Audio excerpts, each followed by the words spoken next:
Thankfully Blessed and Rooted in the Word. I'm Nicole, a believer who has just recently read through the entire Bible from Genesis to Revelation, and now I want to dive deeper. That's what this channel is all about. For us to grow in God's Word, to understand the book chapter by chapter, and to just dive into what He's telling us. We hope that you'll join us on our journey and come along to get rooted in the Word. Welcome to Thankfully Blessed and Rooted in the Word. We hope that you've enjoyed this week. We have done chapter 1 through 5 in Daniel, and now we're going to wrap up with just a summary to catch up those who may be behind or have missed a couple of videos, whatever it is. Somebody who just wants to skip right to the recap and get the important stuff. You can't just do that because there's so many cool things you would miss. Like, oh yeah, I'm sure. These 5 chapters have been pretty cool. So we have kidnapping, we have murder, we have fire, we have hands without bodies. I mean, sounds like the perfect kind of movie. You have to read it. It's pretty cool. So Daniel chapter 1, we learn about King Nebuchadnezzar comes and takes over Israel. God is fed up with the people. King Nebuchadnezzar takes the treasures from the temple, the synagogue, whatever you want to call it at that time, takes them back to Babylon, puts them in his kind of vault, which is going to be important for chapter 5. So that is something we need to know from chapter 1. What's important? In that they took exiles, they kidnapped people, and they didn't just kidnap certain. I mean, they kidnapped certain people though. Only the best of the best. No, the rest they left because it says. Yeah, but there was quite a lot of best of best. Right, but they took anybody who they thought was the best, and they left the rest there. Fair enough. Fair enough. So, I mean, they didn't take all of them. They didn't, but they did take the best of the best. The nobles, the royals. Of the ones they took Daniel, Hananiah, Mishael. Oh, what was his other name? And the sad thing I can only tell you Meshach. Oh, crap, I can't even do it right now. Meshach, and Abednego. Yeah, that's the only way I can tell you their names. Daniel, Hananiah, Mishael, and Azariah.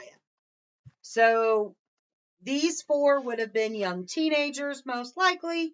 Which I didn't know until we did this. Yeah, they would have been young teenagers. They would have been teenagers. They would have been young. They would not have necessarily been grown men yet. When they get taken in, they are given the food and the wine of the king, and Daniel goes and approaches one of the authority figures and says, hey, can we not eat this? We just want vegetables and water. And even though this person of authority had compassion for Daniel, he feared Nebuchadnezzar. So Daniel was diplomatic, and he's like, hey, how about this? Let me and Hananiah, Azariah, Mishael, let us have vegetables and water for 10 days. 10 days, that's it, 10. And at the end of the 10 days, if we don't look healthy, we'll stop and we'll do what your king wants. And what happens at the end of the 10 days? They're healthy. No, they look more healthy than the others. They are the best of the best. Right. So God honors Daniel, Hananiah, Mishael, and Azariah by making them look better, healthier, and fatter than the rest. So they get to not defile their bodies and only eat what was allowed by God's. Well, because it was still Old Testament, which isn't something that stands. Well, the funny thing is, today in my Bible study with Tara Lee, there were 3 types of laws. And this falls under one of them that doesn't exist anymore. And I wish I'd wrote it down, but I was driving going to work, so I didn't. But it's pretty powerful. We'll have to find that out for our next video. But anyway, it was a law that God put there for a reason. So then, If you didn't say that, I was going to be like, and that's why it would have been bad for Daniel and them at that time. right, Because it would have been food they were not permitted to eat by God's by laws. God's laws. Yeah. So then, not only have they now lost their home, lost their family, put into a position where they have to learn a new language, a new culture, all kinds of religion. They worshiped all kinds of gods. But they are now given new names because King Belshazzar wanted to completely integrate them. Nope, Nebuchadnezzar. Nebuchadnezzar. Belshazzar is what Daniel became. Fair enough. To completely change their identity into Babylonians. So Daniel becomes Belshazzar. Bel protects his life. Hananiah becomes Shadrach, command of Aku, which is the moon god. Mishael becomes Meshach, who is like Aku, which is that moon god. And then Azariah becomes Abednego, who is a servant of Nebu, which is one of the gods. So they all had Hebrew, religious, godly, respecting names, and then Nebuchadnezzar comes in and gives them Babylonian god names. So that gets us through chapter 1. We go on to chapter 2, and in chapter 2 it is about a dream. And in this chapter, Nebuchadnezzar doesn't only want his dream interpreted, but he wants them to figure it out on their own. What the dream is. What did I dream?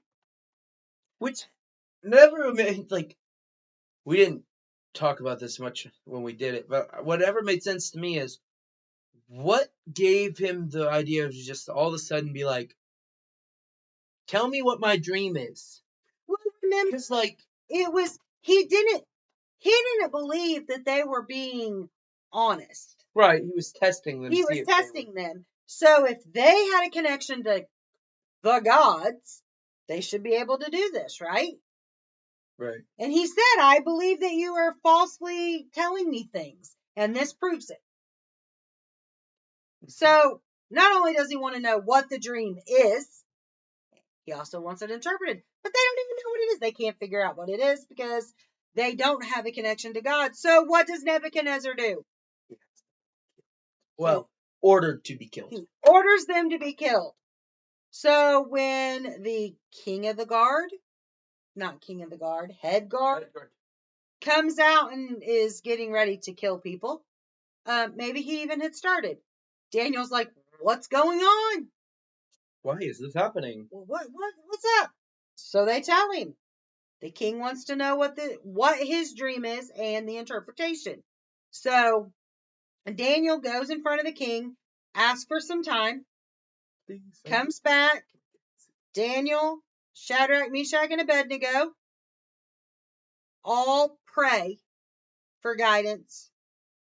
Well, Daniel asked them to pray with him. Daniel asked him to pray with him. And they did. So they did. And then the dream and the interpretation come to him. He goes back to Nebuchadnezzar and tells him, this was your dream. This is what it means. And the dream was? It was a statue. A giant statue. A giant statue with gold. I can't remember. Iron. Bronze. No, not iron. No, it was silver, wasn't it? Gold, silver, bronze, iron, and clay. Yeah, iron and clay. Because it was like partially. Right. And then it was Daniel told him the story as like Nebuchadnezzar was the gold. The others were other kingdoms. The silver represented a kingdom that was mighty, but not as strong. And then the bronze was another kingdom that was mighty, but not as strong as the silver. and then so on and so on. Right. Every single one was a kingdom, and then a big boulder came through and destroyed the whole statue, And it just crumbled to the ground. Yeah, And that what was the boulder? represented like God coming in and taking it all and making a new kingdom for. He can be taught. So this chapter, starting in verse 4-ish, starts going from Hebrew to Aramaic. I think that pretty well sums up chapter 2. Well, no, because he can interpret the dream. We almost forgot. Daniel became the head of all of the wise men, basically. Of the wise men. And then he made Abshak, Meshach, and Abednego. Shadrach, Meshach, and Abednego. The 3 were right underneath of him. They were like up there with him. They also got higher positions. Some authority. Yeah. All right. So now we're going to go into chapter 3. Probably my favorite chapter. Okay. Well, no, chapter 5 is pretty cool. I don't know. I like chapter 3. All right. So I love to hear chapter 3. It's all about Shadrach, Meshach, and Abednego not wanting to worship a statue. A gold statue that Nebuchadnezzar made, and so it starts with he made the statue, and he gathered up all his nobles to bring them to the statue and said every time, basically every instrument in that time plays, to bow down and worship it. Worship the statue. And then Shadrach, Meshach, and Abednego refused to worship the statue. Or that's what Nebuchadnezzar was told. He brought them to the statue and asked them about it, and they said yes. And he said, I will give you a chance when all the music plays, to bow down and worship the statue. They refused. So Nebuchadnezzar was furious and had his furnaces. Oh, he wasn't angry. He was furious. I said furious. I know, but I mean, he was so mad that he had the furnaces so hot. It was the hottest that they could go, he says. And he had his guards bind the 3 of them up. His strongest guards in his army at the time bound them up and throw them in. And as they threw them in, the guards just died right there. Burned up. Shadrach, Abshak, and Abednego get tossed into the fire. Shadrach, Meshach, and Abednego thrown in the fire. The men that threw them into the fire perish. Turned into a pile of dust. No, it doesn't say that. And what happens to Shadrach, Meshach, and Abednego? Well, Nebuchadnezzar looks into the fire and says, didn't we throw 3 men into the fire? And the nobles all say, yes, my lord. And he says, then why are there 4? We threw in 3, there's 4. And the men that threw them in died, but these guys are up walking around having a conversation with the 4th man, they say. And the 4th man looks like a son of God. A son of God. So we don't know what made him look different, but something about his appearance definitely made it stand out that he was not the same as Shadrach, Meshach, and Abednego. Which, don't you think this is kind of something we didn't talk about right now, but don't you think it's kind of funny that they would even think of that, since God really isn't part of their culture? But I mean, it goes back to, they just had to look different to where they thought of him as a god. Yeah. I mean, that's just kind of crazy. But then, so what does Nebuchadnezzar do? Then Nebuchadnezzar goes up He doesn't go up. Well, no, it says he goes closer to the fire or the furnace, and no, it just says he calls out. I thought it said he goes closer. He calls out. He calls out for them to come out of the fire. Come out. No, Shadrach, Meshach, and Abednego come out of the fire, and nothing happened to them. There's not even their hair's not singed. They don't smell like smoke. There's nothing. Their robes aren't burnt. The only evidence is the ropes are gone. The ropes that bound them were burnt away. That's it. And so in chapter 2, he praised Daniel's God And now he praises. Shadrach, Meshach, and Abednego's God. And it's like he does not realize it's the same God. It makes me wonder if he even realized that those four are from the same place. Yeah, he would have known they were from the same. You would think. So He you would would've. think they're the same God, but he doesn't. And yeah, that's what he does. He praises God. He praises And that pretty much sums up chapter 3, I think. Sums up chapter 3. So now we're going to go into chapter 4. An interesting one. And what is so cool about chapter 4? What is so cool? Yeah. For me, it's he turned. Who wrote it?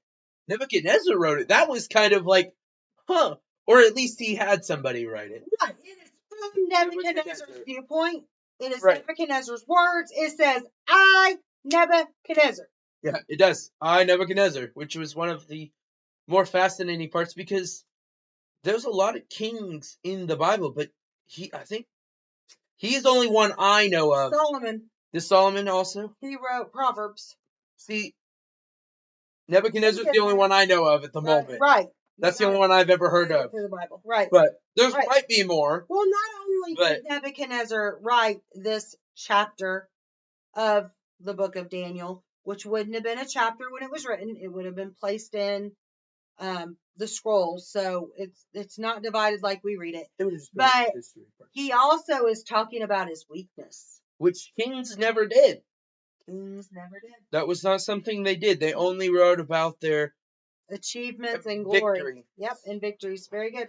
All right, so we start out with 1. Nebuchadnezzar is the one talking, and Nebuchadnezzar has another what? A dream. Oh, okay. He has another dream, and he needs it interpreted. This time, he doesn't ask for the dream. He just wants the interpretation. And yet again, his wise men have failed him. Smartest dumb people can't answer him. If you didn't watch chapter 5, that would make sense. Just so you know. Yeah, we'll get there. So, he has another dream.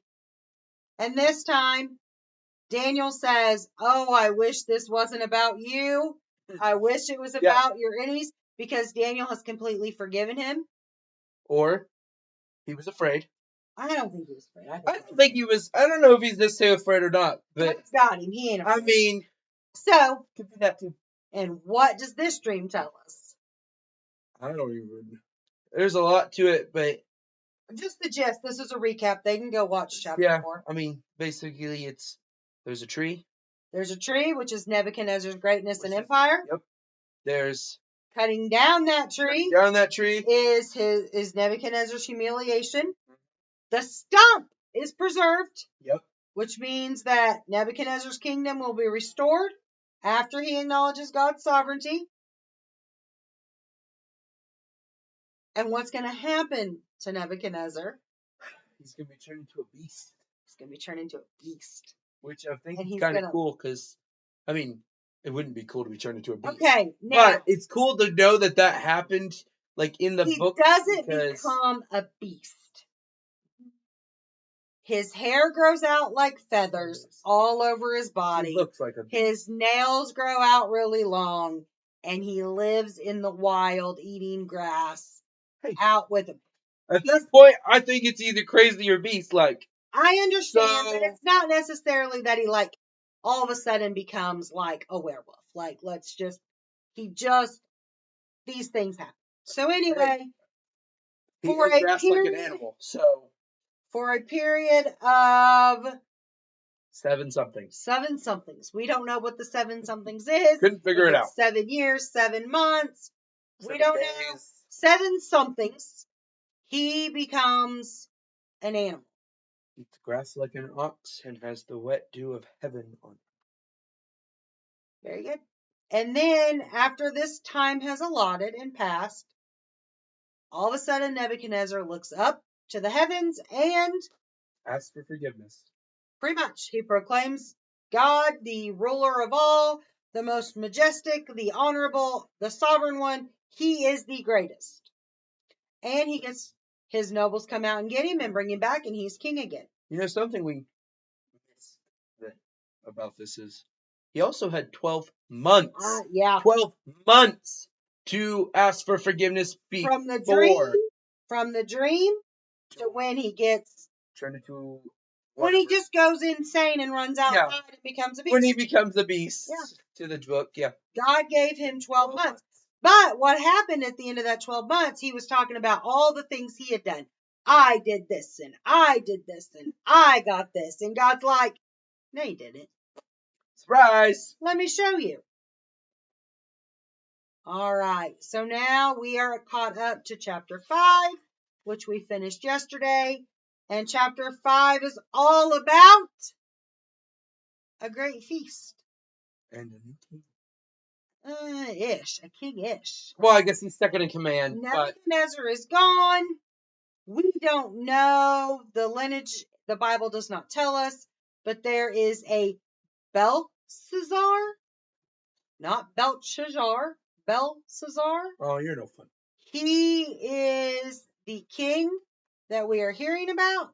He is throwing a feast for 1,000. And what does he do?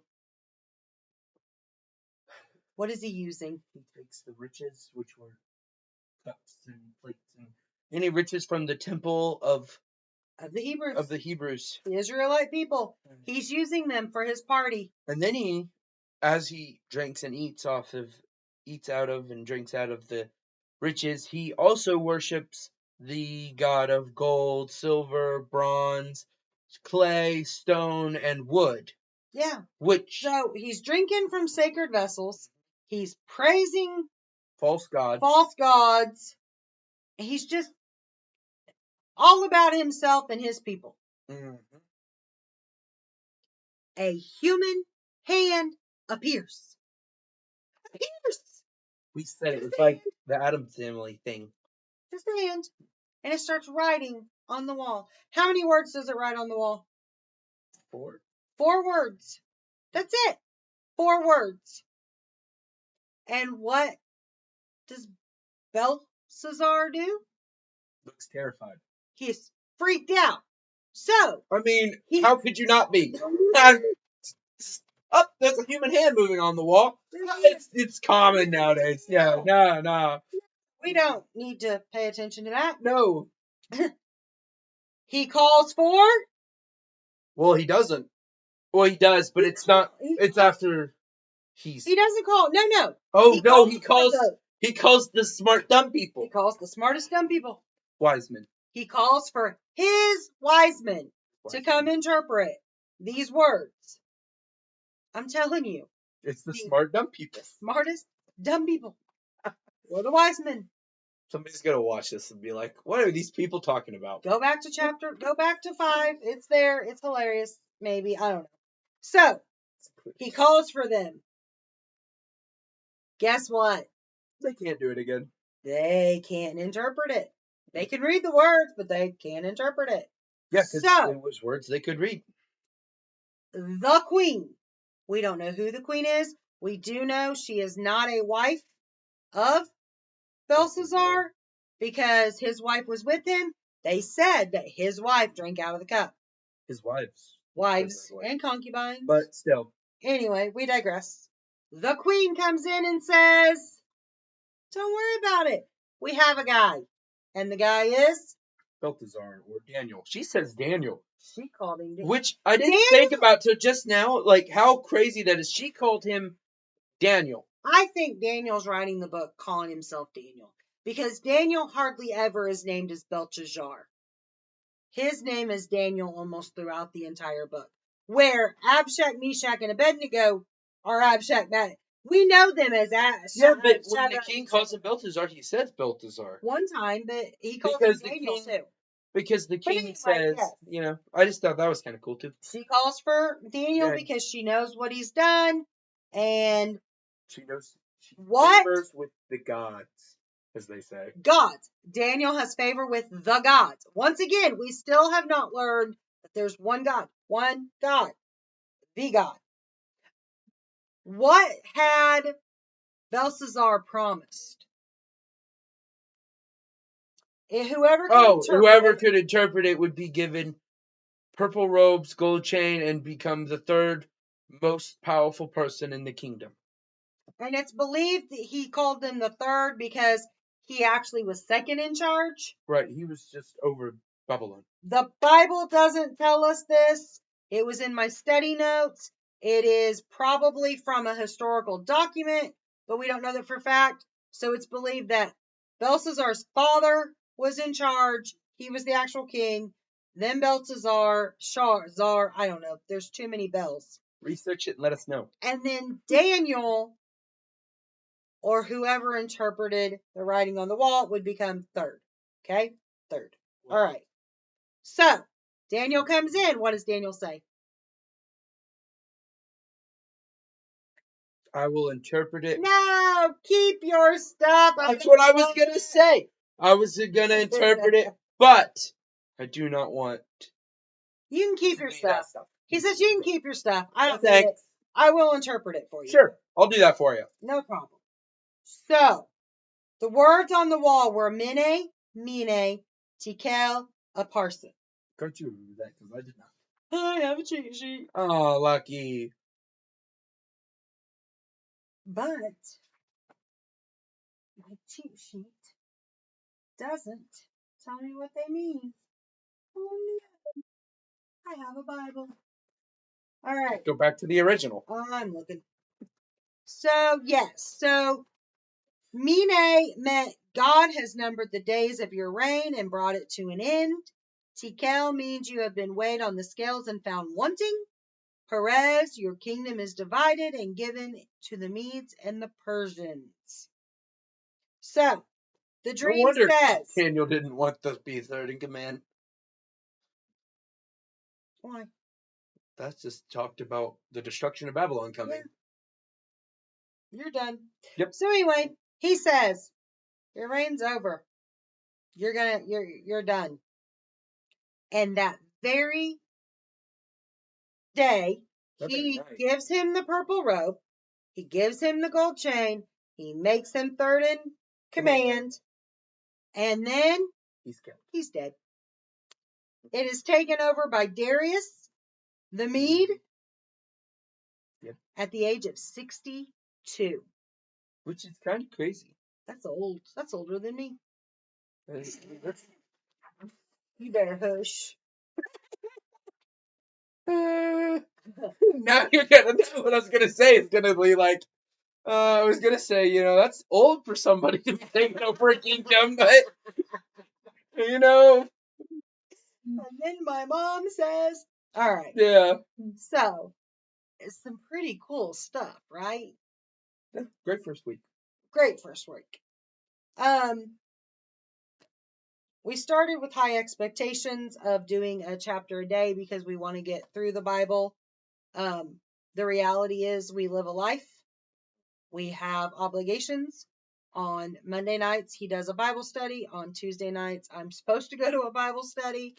On Wednesday nights, we take the kids to youth group, or we go grocery shopping while they're at youth group. So we're really only home Thursday and Friday. I think we're going to do 3 chapters a week, and see how that goes, so that we kind of relieve a little bit of the pressure here. I don't know how next week's gonna go. Because next week's Thanksgiving and Thursday, you Friday. don't get group Monday. That's because it's every other. That's no. You just had it. Yeah, so we don't have group Monday. That's true. So, we can do it Monday. Monday, Wednesday, and I'm off Friday. So we should be good then. We should be. So we will do chapter 6, 7, and 8 next week. With it being Saturday. As always, we want to encourage you to on Sunday, find a church that you like, get in there, build community, hear God's word, and then take a day of rest. I don't care what day you take your day of rest. You can go by the biblical one Friday night to Saturday night. You can take all day Sunday. If you have to work the weekend and you're off on a Wednesday, take it on a Wednesday. To me, that's between you and God, but I do highly encourage a day of rest to where you kind of just take a break from life. You focus on God. I encourage you to get in the Bible, get in the Word, read. If you're behind, get caught up. see where we're at in Daniel. If you have another book you're really interested in, go ahead and go for that. But just take Sunday for you. That's what my family does. Sunday is nap day. Has been in my entire marriage with my husband of 21 years. So nap time is important on Sundays. But we also go to church in the morning. We read our Bibles. We spend time, trying to get that relationship with God. We will see you back here on Monday. Thank you for joining us at Thankfully Blessed and Rooted in the Word. Good night.